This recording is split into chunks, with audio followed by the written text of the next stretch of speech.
thank you for joining us once again here at Romar Beach Baptist Church. Week 2 of doing this here in this particular manner. At least we don't know going forward if this is going to be a regular thing, if we need to continue to do this or not. But we know at least last week and this week we were unable to meet together with the policies and with the coronavirus, so we continue to pray for those. This particular church is a unique one. In fact, it's on the beach. If you haven't noticed, off to my right shoulder there's a beach.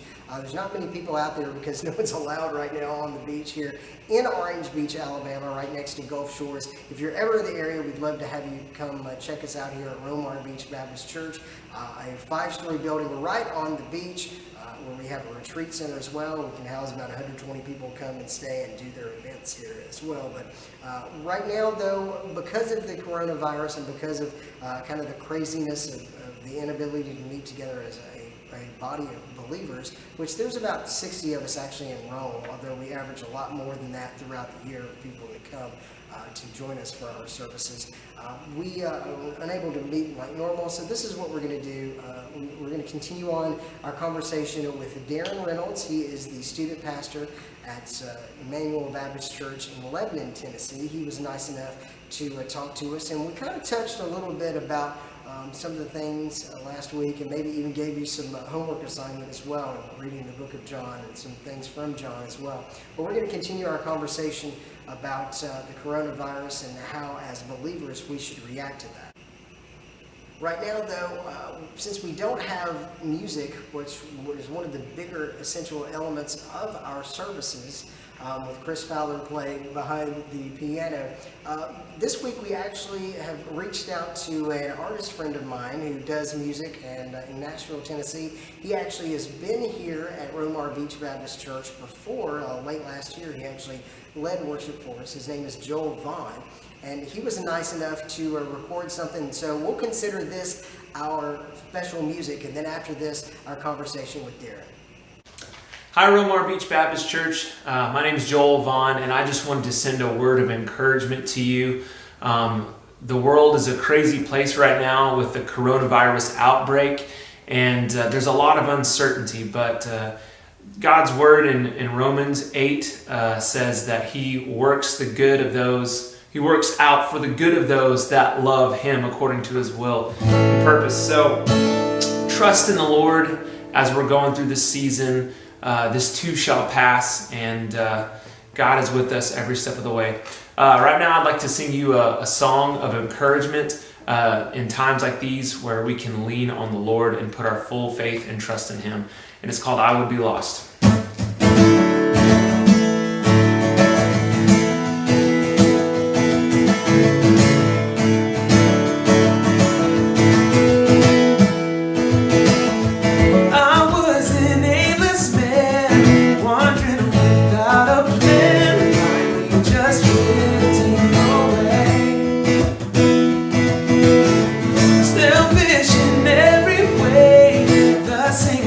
Every day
Welcome back to Romar Beach Baptist Church.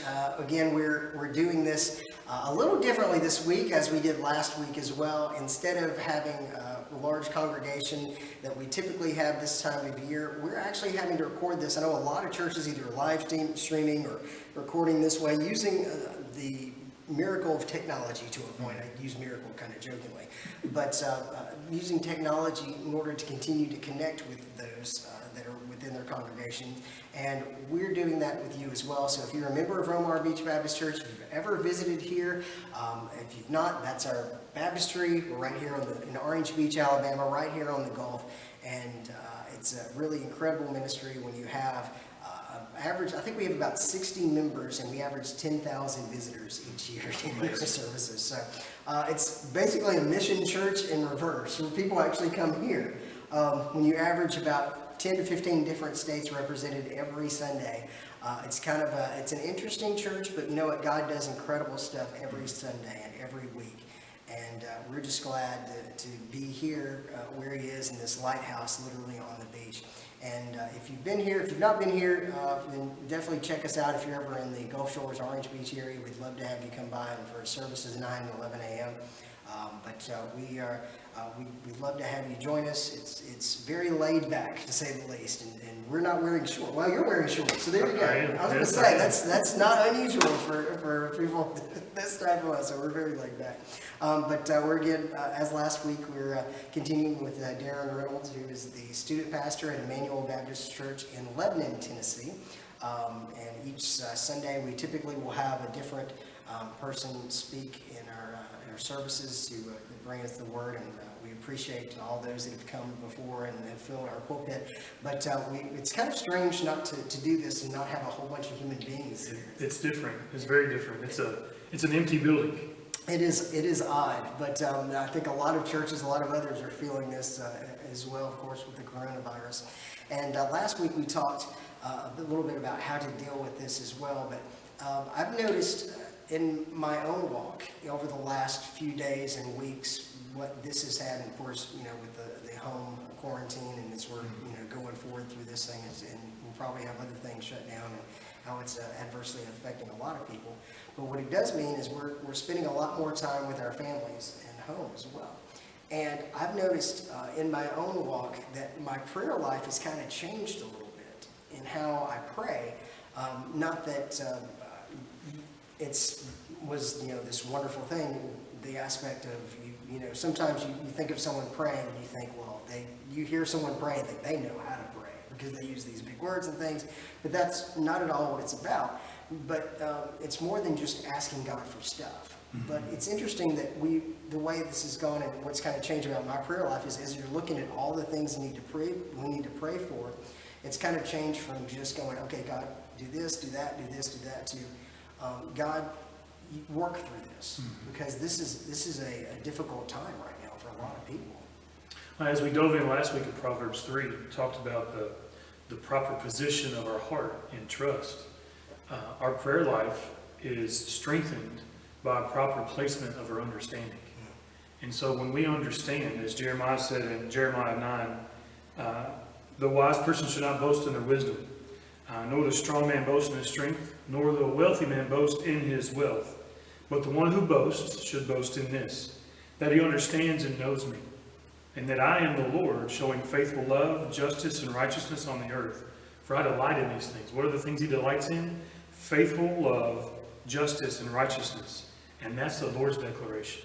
And so as we take our understandings and place them behind his love and justice and righteousness, that does change our aspect of thinking. And it does kind of still our soul in who God is for us and to us. Because when we're unsure, we're restless. But when we're fortified, then we find a stillness that's found in a faith, a proper position of trust, because we've got a proper placement of our knowledge, our understanding behind his. And it totally changes our mindset, our focus, our perspective of what's going on.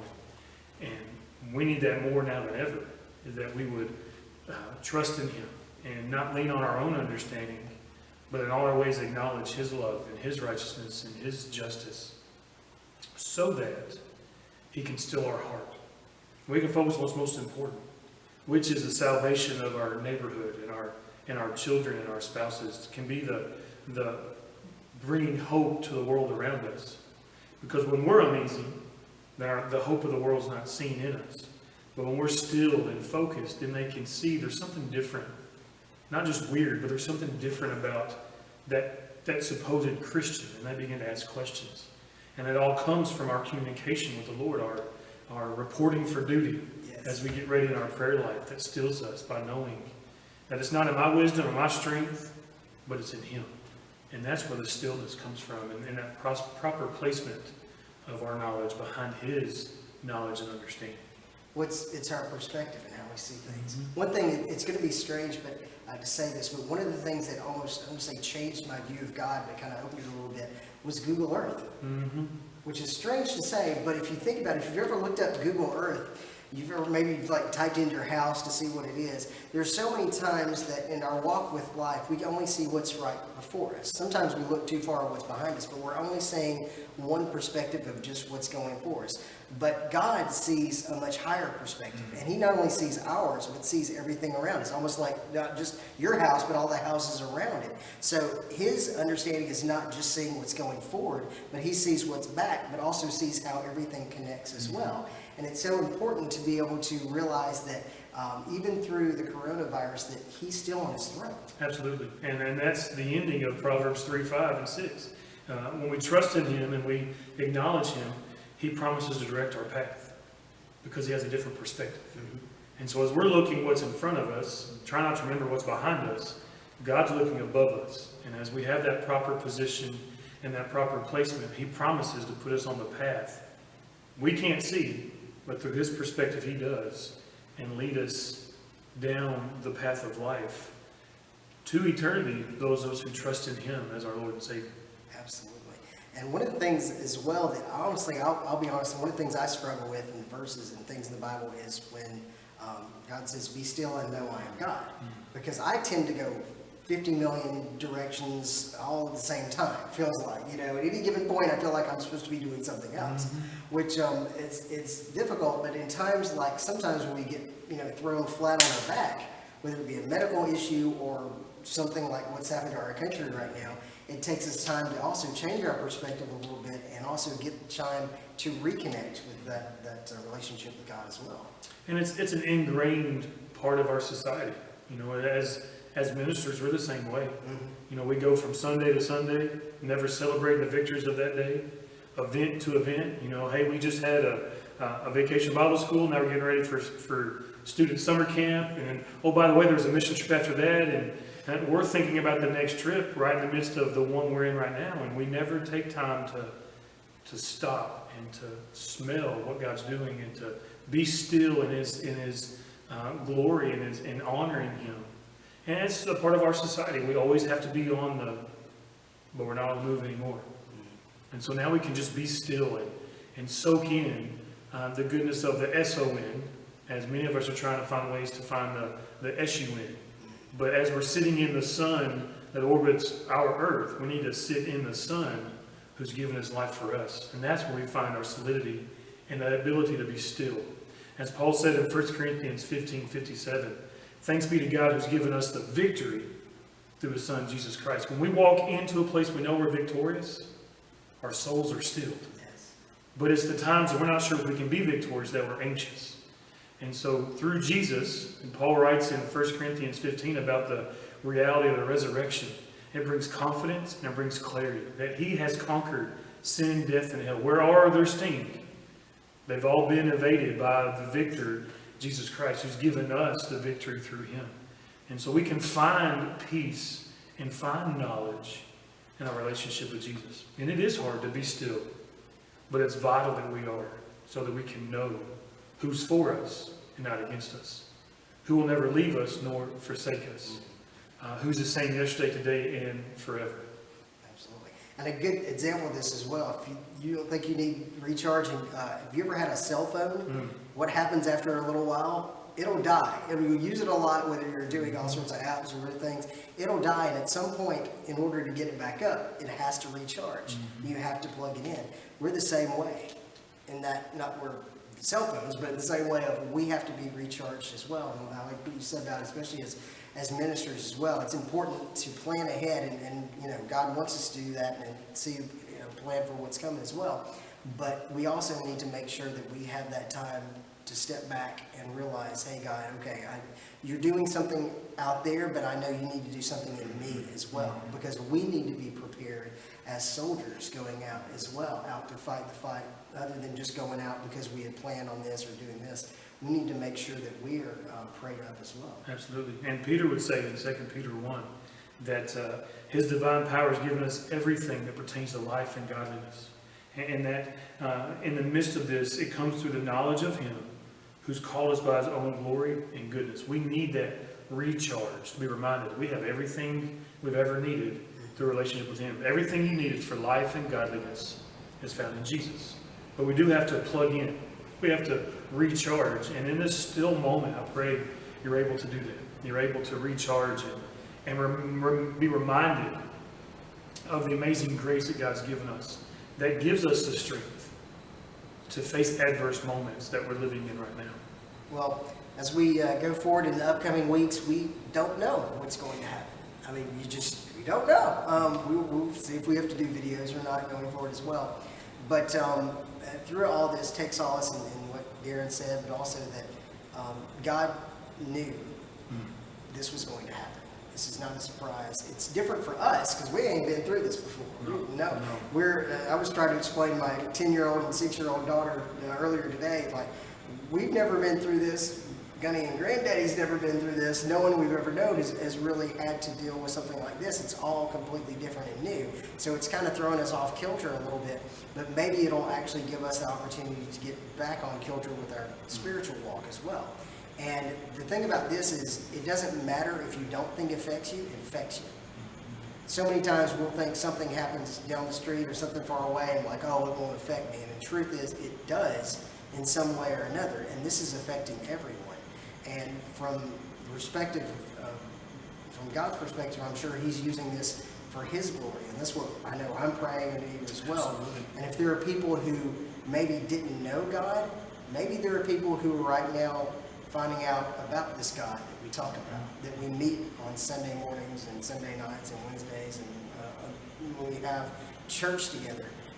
Because the church is not a building, the church is a body of believers. And when we have church together and we're worshiping God, some people might be finding that out for the first time, like, hey, well, maybe I'll try this God thing, because there's so much fear out here. And as believers, we're not supposed to be afraid, because as you said, we already know the ending. You know, it's the temporary part that ain't that fun. But as far as the ending goes, man, this can be an opportunity for you maybe to reach out to your neighbors, to your family members, others around you with the love of God, that maybe you've not had the opportunity to do that before. So maybe pray to God for those opportunities, that he'll open it up and open your eyes to see the ways that he can use you for his glory.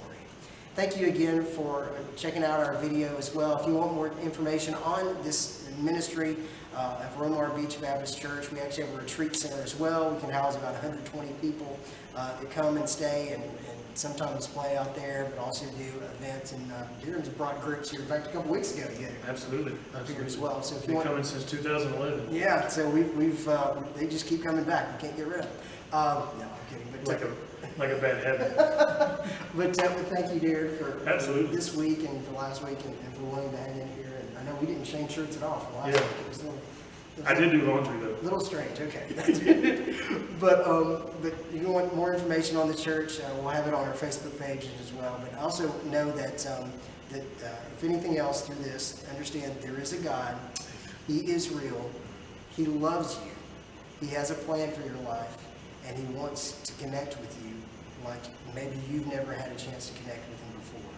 And more details on that, well, you can find it right here in the Word of God. There are many places as well, and many resources out there as well that will give you that opportunity to. It's not a church thing, it's not a religious thing. It's about a one-on-one relationship with God.